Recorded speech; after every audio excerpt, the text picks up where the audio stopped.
पाकिस्तान में schedule champions trophy पर ICC, PCB और बीसीसीआई के दरमियान हतमी फैसला ना हो सका। दुबई में चैंपियंस ट्रॉफी के हवाले से मुज़ाकरात का सिलसिला जारी है। पीसीबी के आला ओहदेदारान मुज़ाकरात में शरीक हैं।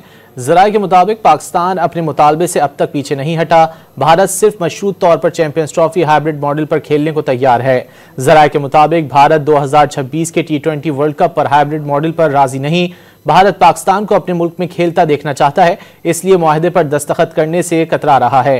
पाकिस्तान के भारत में ना खेलने से भारत को बड़ा नुकसान होगा। पाकिस्तान 3 साल के लिए हाइब्रिड मॉडल बरकरार रखने के मुतालबे पर बरकरार है। पाकिस्तान में शेड्यूल चैंपियंस ट्रॉफी पर आईसीसी, पीसीबी और बीसीसीआई के दरमियान हतमी फैसला ना हो सका। दुबई में चैंपियंस ट्रॉफी के हवाले से मुज़ाकरात का सिलसिला जारी है। पीसीबी के आला ओहदेदारान मुज़ाकरात में शरीक हैं। ज़राए के मुताबिक पाकिस्तान अपने मुतालबे से अब तक पीछे नहीं हटा। भारत सिर्फ मशरूत तौर पर चैंपियंस ट्रॉफी हाइब्रिड मॉडल पर खेलने को तैयार है। ज़राए के मुताबिक भारत 2026 के T20 वर्ल्ड कप पर हाइब्रिड मॉडल पर राजी नहीं। भारत पाकिस्तान को अपने मुल्क में खेलता देखना चाहता है, इसलिए मुआहदे पर दस्तखत करने से कतरा रहा है। पाकिस्तान के भारत में ना खेलने से भारत को बड़ा नुकसान होगा। पाकिस्तान 3 साल के लिए हाइब्रिड मॉडल बरकरार रखने के मुतालबे पर बरकरार है।